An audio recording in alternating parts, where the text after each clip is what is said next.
When Jesus came down from the mountainside, large crowds followed him. A man with leprosy came and knelt before him and said, "Lord, if you are willing, you can make me clean." Jesus reached out his hand and touched the man. "I am willing," he said, "be clean." Immediately he was cleansed of his leprosy. Then Jesus said to him, "See that you don't tell anyone, but go, show yourself to the priest and offer the gift Moses commanded as a testimony to them." When Jesus had entered Capernaum, a centurion came to him asking for help. "Lord," he said, "my servant lies at home, paralyzed, suffering terribly." Jesus said to him, "Shall I come and heal him?" The centurion replied, "Lord, I do not deserve to have you come under my roof, but just say the word and my servant will be healed. For I myself am a man under authority with soldiers under me. I tell this one, 'Go,' and he goes, and that one, 'Come,' and he comes. I say to my servant, 'Do this,' and he does it." When Jesus heard this, he was amazed and said to those following him, "Truly I tell you, I have not found anyone in Israel with such great faith. I say to you that many will come from the east and the west, and will take their places at the feast with Abraham, Isaac, and Jacob in the kingdom of heaven. But the subjects of my kingdom will be thrown aside into the darkness, where there will be weeping and gnashing of teeth." Then Jesus said to the centurion, "Go, let it be done just as you believed it would." And his servant was healed at that moment. When Jesus came into Peter's house, he saw Peter's mother-in-law lying in bed with a fever.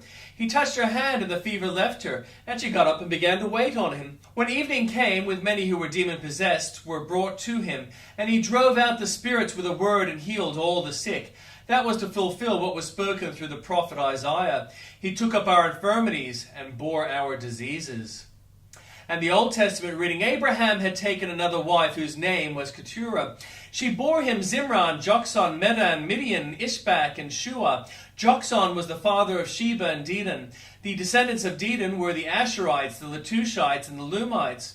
The sons of Midian were Ephah, Epher, Hanok, Abida, Eldah. All these were descendants of Keturah. Abraham left everything he owned to Isaac, but while he was still living, he gave gifts to the sons of his concubines and sent them away from his son Isaac to the land of the east. Abraham lived 175 years. Then Abraham breathed his last and died at a good age, an old man and full of years, and he was gathered to his people. His son Isaac and Ishmael buried him in the cave of Machpelah near Mamre in the field of Ephron, son of Zohar the Hittite. The field Abraham had brought him the Hittites. There Abraham was buried with his wife Sarah, and after Abraham's death God blessed his son Isaac, who then lived near Beer Lahai Roi. This is the account of the family line of Abraham, son of Ishmael, whom Sarah's slave Hagar the Egyptian bore to Abraham. These are the names of the sons of Ishmael, listed in the order of their birth. Nebaioth, the firstborn of Ishmael, Kedar, Abdil, Mibsam, Mishma, Duma, Massa, Hadad, Tema, Jetur, Nephish, and Kedemah. These were the sons of Ishmael, and these are the names of the 12 tribal rulers according to their settlements and camps. Ishmael lived 137 years. He breathed his last and died as he was gathered to his people. His descendants settled in the area from Havilah to Shur, near the eastern border of Egypt as you go towards Asher, and they lived in hostility toward all the tribes related to them. This is the account of the family line of Abraham's son Isaac. Abraham became the father of Isaac, and Isaac was 40 years old when he married Rebekah, daughter of Bethuel the Aramean from Paddan Aram, and sister of Laban the Aramean. Isaac prayed to the Lord on behalf of his wife because she was childless. The Lord answered his prayer, and his wife Rebekah became pregnant. The babies jostled each other within her, and she said, "Why is this happening to me?" So she went to inquire of the Lord. The Lord said to her, "Two nations are in your womb, and two people from within you will be separated. One people will be stronger than the other, and the older will serve the younger." When the time came for her to give birth, there were twins in her womb. The first to come out was red, and his whole body was like a hairy garment, so they named him Esau. After this, his brother came out with his hand grasping Esau's heel, so he was named Jacob. Isaac was 60 years old when Rebekah gave birth to them. The boys grew up, and Esau became a skillful hunter, a man of the open country, while Jacob was content to stay at home among the tents. Isaac, who had a taste for wild game, loved Esau, but Rebekah loved Jacob.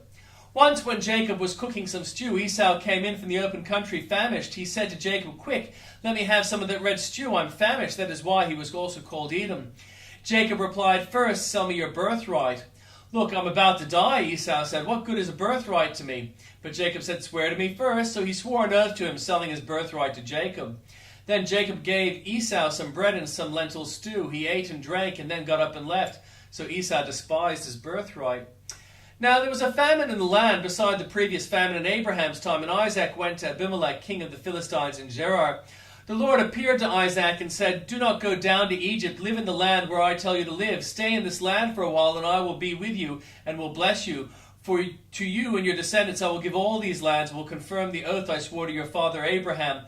I will make your descendants as numerous as the stars in the sky, and I will give them all these lands. And through your offspring all nations on earth will be blessed. Because Abraham obeyed me and did everything I required of him, keeping my commands, my decrees, and my instructions." So Isaac stayed in Gerar. When the men of that place asked him about his wife, he said, "She is my sister," because he was afraid to say, "She is my wife." He thought the men of this place might kill me on account of Rebekah, because she is beautiful. When Isaac had been there a long time, Abimelech, king of the Philistines, looked down from a window and saw Isaac caressing his wife Rebekah. So Abimelech summoned Isaac and said, "She is really your wife. Why did you say she is my sister?" Isaac answered, "Because I thought I might lose my life on account of her." Then Abimelech said, "What is this you have done to us? One of my men might well have slept with your wife, and you would have brought guilt upon us." So Abimelech gave orders to all the people, "Anyone who harms this man or his wife shall surely be put to death." Isaac planted crops in that land, and the same year reaped 100-fold, because the Lord blessed him. The man became rich, and his wealth continued to grow until he became very wealthy. He had so many flocks and herds and servants that the Philistines envied him. So all the wells that his father's servants had dug up in the time of his father Abraham, the Philistines stopped up, filling them with earth. Then Abimelech said to Isaac, "Move away from us, you have become too powerful for us." So Isaac moved away from there and encamped in the valley of Gerar, where he settled. Isaac reopened the wells that had been dug up in the time of his father Abraham, which the Philistines had stopped up after Abraham died, and he gave them the names his father had given them. Isaac's servants dug up in the valley and discovered a well of fresh water there, but the herders of Gerar quarreled with those of Isaac and said, "The water is ours." So he named the well Esek, because they disputed with him. Then they dug another well, but they quarreled over that one also, so he named it Sitnah. He moved on from there and dug another well, and no one quarreled over it. He named it Rehoboth, saying, "Now the Lord has given us room, and we will flourish in the land." From there he went to Beersheba. That night the Lord appeared to him and said, "I am the God of your father Abraham. Do not be afraid, for I am with you. I will bless you and will increase the number of your descendants for the sake of my servant Abraham." Isaac built an altar there and called it in the name of the Lord. There he pitched his tent, and there his servants dug a well.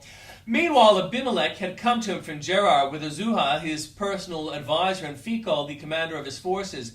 Isaac asked them, "Why have you come to me, since you were hostile to me and sent me away?"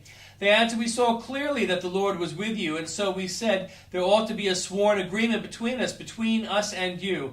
Let us make a treaty with you that you will do us no harm, and just as we did not harm you, but always treated you well and sent you away peacefully, and now you are blessed by the Lord." Isaac then made a feast for them, and they ate and drank. Early the next morning the men swore on oath to each other. Then Isaac sent them on their way, and they went away peacefully. That day Isaac's servants came and told him about the well they had dug. They said, "We found water he called Sheba, and to this day the name of the town has been Beersheba." When Esau was 40 years old, he married Judith, the daughter of Beeri the Hittite, and also Basemath, daughter of Elon the Hittite. They were a source of grief to Isaac and Rebekah.